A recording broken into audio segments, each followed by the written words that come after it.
तो आपने अगर 20 दिसंबर को वीज़ा के लिए अप्लाई किया है और 20 जनवरी तक आपको वीज़ा डिसीजन नहीं मिला, तब आप वॉरी कर सकते हैं। आप सोच सकते हैं कि ये भाई ऐसा क्यों हो रहा है। उसमें स्टूडेंट वीज़ा, वर्क वीज़ा उन्होंने 3 वीक्स का लिखा है कि 3 वीक्स में ये वीज़ा आपको कैसे है दोस्तों। तो क्या आपने भी दिसंबर में ही यूके वीज़ा के लिए अप्लाई किया हुआ है and you still haven't received your decision yet, और आप परेशान हैं? तो परेशान होने की ज़रूरत नहीं है, क्योंकि 3 दिन पहले ही मैंने 3 मेन रीजंस बताए थे कि यूके का वीज़ा क्यों डिले हो रहा है। कमेंट्स ऑन दैट वीडियो जो कि जाहिर करता है कि आप लोग कितने परेशान हैं। तो आई होप जो भी आपके बच्चे कुछ डाउट है इस वीडियो में क्लियर हो जाएंगे। लेकिन वीडियो में आगे बढ़ने से पहले let me share my story with you. तो देखिए, मैं भी जनवरी 2022 इंटेक में यूके आया था और मैंने भी यूके का वीज़ा एप्लीकेशन आप लोगों ने कब डाला है? आप लोग लकी है, आपने दिसंबर में डाला है। मुझे तो कैश लेटर जनवरी में मिला था, मैंने जनवरी में अप्लाई किया होता। उस टाइम पे देखिए, दिसंबर में जिन्होंने भी अप्लाई किया होता, कुछ सच्चे दिल से कह रहा हूँ कि उस टाइम पे लोगों के 40-45 डेज, यानी 40 डेज तो ऑन एवरेज लगते थे वीज़ा आने में, यानी 1 महीना और 10 दिन बाद उनका वीज़ा लग रहा था। तो देखिए, जब आप दिसंबर में वीज़ा के लिए अप्लाई करते हैं तो कुछ गिने चुने रीजंस हैं जिनकी वजह से आपका वीज़ा डिले होता है। सबसे पहला रीज़न तो मैंने पहले भी मेंशन किया था कि लार्ज नंबर ऑफ़ एप्लीकेशंस होती है। ज़्यादातर यूनिवर्सिटीज़ आप देख लेना दिसंबर तक कैश लेटर्स इशू करते हैं, तो इसलिए आपने फिर दिसंबर, मिड दिसंबर के बाद ही वीज़ा के लिए अप्लाई करना होता है। एक तो ये रीज़न हो गई। इसके साथ साथ जब क्रिसमस और न्यू ईयर होती है तो लोग लंदन में सेलिब्रेट करने के लिए बहुत ज़्यादा लोग आते हैं from all over the world. मैंने खुद बहुत ज़्यादा लोगों से मैं मिला हूँ जो कि डिफरेंट कंट्री से आए थे लंदन में क्रिसमस और न्यू ईयर सेलिब्रेट करने के लिए।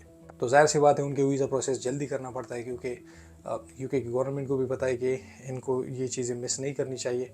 ये कम टाइम पे आके बहुत ज़्यादा स्पेंड करते हैं, जिससे यहाँ की इकोनॉमी को बहुत फ़ायदा होता है। और जो सबसे बड़ा रीज़न मैं समझता हूँ वीज़ा डिलेस का है, और शायद आप भी मुझसे एग्री करेंगे, वो ये है कि हॉलीडेज़ होती है, क्रिसमस और न्यू ईयर की हॉलीडेज़ होती है, जिसकी वजह से जो लोग यहाँ पे किसी भी डिपार्टमेंट में काम करते हैं इंक्लूडिंग यूके होम ऑफिस या वीज़ा ऑफिस, वो हॉलीडेज़ पे होते हैं। वो हॉलीडेज़ नॉर्मली दिसंबर से ही स्टार्ट करते हैं, दिसंबर के मिड या दिसंबर के एंड से ही स्टार्ट कर देते हैं। न्यू ईयर फ़ौरन आता है तो उसके भी हॉलीडेज साथ साथ चलती रहती है। तो इसलिए majority of the case workers जो है वो हॉलीडेज पे ही होते हैं। जब हॉलीडेज से वो आते हैं, जैसे 2 जनवरी से वो वापस काम पे आना शुरू कर देते हैं, तो आपके वीज़ा प्रोसेस पे भी काम तेज़ हो जाता है। कुछ लोग कमेंट्स कर रहे हैं कि हमने 20th ऑफ दिसंबर को अप्लाई किया हुआ है, we still haven't received any email yet. तो this is too early to से।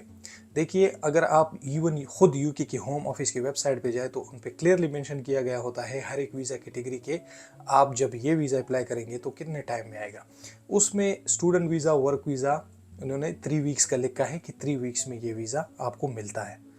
3 वीक्स यानी 21 वर्किंग डेज़ में। वर्किंग डेज़ का मतलब ये है कि इसमें कोई हॉलीडेज़ या सैटरडे और संडे इंक्लूड नहीं होती। तो अगर आप 3 वीक्स में सैटरडे संडेज इंक्लूड कर ले तो ये 6 दिन बन जाते हैं। तो ये 21 से ऑलरेडी बन जाते हैं 27 डेज़, ठीक है। अब आप इसमें इंक्लूड करें क्रिसमस और न्यू ईयर की हॉलीडेज़, आप इसमें से सैटरडे संडेज़ को निकाल भी ले, तब भी कम से कम 7 दिन वर्किंग डेज़ तो ये ऑफ रहते हैं। ये एक हफ़्ता और बढ़ा ले तो ये 21 दिन से 28 वर्किंग डेज़ बन जाते हैं। इसका मतलब ये है कि नॉर्मली अगर आपका वीज़ा 30, 32, 35 डेज़ इस टाइम पे लेता है तो इट्स वेरी नॉर्मल।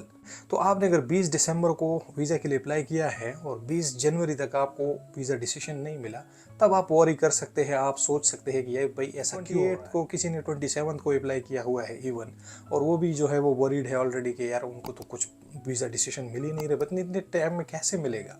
आपके तो जिस टाइम पे अप्लाई किया है उसी टाइम पे वेकेशन चल रही थी। तो आपने थोड़ा सब्र से काम लेना होता है। एक और बात ये भी है कि अब स्क्रूटनी ज़्यादा हो गई है। देखिए, ये मेरी बात नहीं है, आप इवन यूट्यूब पे देख ले, कोई भी वीडियो डाल दे और लिख दे कि international students abusing UK visa system, आपको ऐसी बेशुमार वीडियोस मिलेंगी जिनमें स्टूडेंट्स खुद बीबीसी और स्काई न्यूज़ वगैरह को इंटरव्यू दे रहे हैं कि हाँ, हमने फला तरीके से धोखा किया था, सिस्टम को चीट किया था और यहाँ पे यूके में आए थे। तो ये आपने नहीं भूलना चाहिए कि हमारे लोग जो है, हमारे एशियन कंट्रीज से बहुत ज़्यादा लोगों ने सिस्टम को अब्यूज़ किया हुआ है। फेक बैंक स्टेटमेंट्स लगाए गए हैं, फेक डिग्रीज़ लगाई गई है, बहुत सारे फेक मैरिजेस किए गए हैं। तो इसलिए भी फिर मजबूरन इनको स्क्रूटनी ज़्यादा करनी पड़ रही है। तो इस वजह से आपको बार बार 2-2, 3-3 दफ़ा बैंक स्टेटमेंट चेक किया जाता है। कभी कभी आपसे दूसरी बार बैंक स्टेटमेंट या टीबी टेस्ट या कोई और डॉक्यूमेंट मांगते हैं। तो you need to be patient. आप समझने की कोशिश करें कि आप ख़ुद को दूसरों से कंपेयर मत करें। कुछ लोग कहते हैं कि भाई मेरे दोस्त ने तो भाई नवंबर में अप्लाई किया था, उसका तो 10 दिन में वीज़ा आया था। और उस टाइम पे सबका 10 दिन में वीज़ा लगता था, और नवंबर में लगता भी सबके 10 दिन में ही है, क्योंकि नवंबर में ना तो कोई क्रिसमस और न्यू ईयर्स की हॉलीडेज़ मनाने आता है, और ना ही ज़्यादातर लोगों को कैश लेटर्स ऑफर किए गए होते हैं जिसकी बिना पर वो वीज़ा के लिए अप्लाई करें। CAS letters, majority of the CAS letters universities issue in December. तो उस टाइम पे होम ऑफिस वाले के पास कोई काम नहीं होता, आराम से उनको एप्लीकेशन आते हैं, उसके पास टाइम होता है, वो आराम से चेक कर लेते हैं, वीज़ा ग्रांट कर देते हैं। दूसरा, लक पे भी डिपेंड करता है, समटाइम्स लक मैटर्स। तो अगर किसी का जल्दी लग गया तो ये उसकी किस्मत है। NSF ईमेल से घबराए मत, ये सबको आ रहा है। It's something like I think they have created as an automatically generated email. Even अगर आप वर्क वीज़े के लोगों को भी देखें तो उसका भी कॉस्ट लेटर लेट आ रहा है, और अगर लेट भी आ रहा है तो उसके बाद भी उसके वीज़ा प्रोसेस में बहुत ज़्यादा टाइम लग रहा है। उनको भी इवन NSF ईमेल मिल रही है, क्योंकि इस कॉस्ट लेटर को यानी सर्टिफिकेट ऑफ स्पॉन्सरशिप को भी लोगों ने बहुत ज़्यादा अब्यूज़ किया है, बहुत ज़्यादा स्कैम्स हुए हैं, स्पेशली केयर वर्कर वीज़ा में बहुत ज़्यादा स्कैम्स हुए हैं। इसलिए गवर्नमेंट उधर भी डबल ट्रिपल चेक कर रही है कि जिस कंपनी के थ्रू आप आ रहे हैं वो लेजिटिमेट है, वो कोई अब्यूज़ तो नहीं कर रही है। ये सारी चीज़ें चेक करते हैं, आपके क्रेडिबिलिटी चेक करती है। 2 साल पहले तो 2.66 पाउंड पर ईमेल होती थी, अभी भी शायद उतनी ही वो पेड इंक्वायरी की। विद इन 24 आवर आपको आंसर मिल जाता है, इवन विद इन 2-3 आवर्स मिल जाता है मोस्टली। मुझे भी 1-2 घंटे में ही मिला था। तो अगर उसके आंसर में आ जाता है कि the decision has been made on your visa application, तो इसका ऑलमोस्ट यही मतलब होता है कि आपको वीज़ा मिला है। अगर आपको आ जाता है कि इट्स स्टिल अंडर प्रोसेस, तो इसका मतलब है कि अभी वीज़ा डिसीजन नहीं आया है। कभी कभी आ जाता है कि your case has been escalated, आपकी एप्लीकेशन एस्केलेटेड हो गई है, मतलब ये कि उस पर काम तेज़ होने लगा है, तब भी आप वेट करें।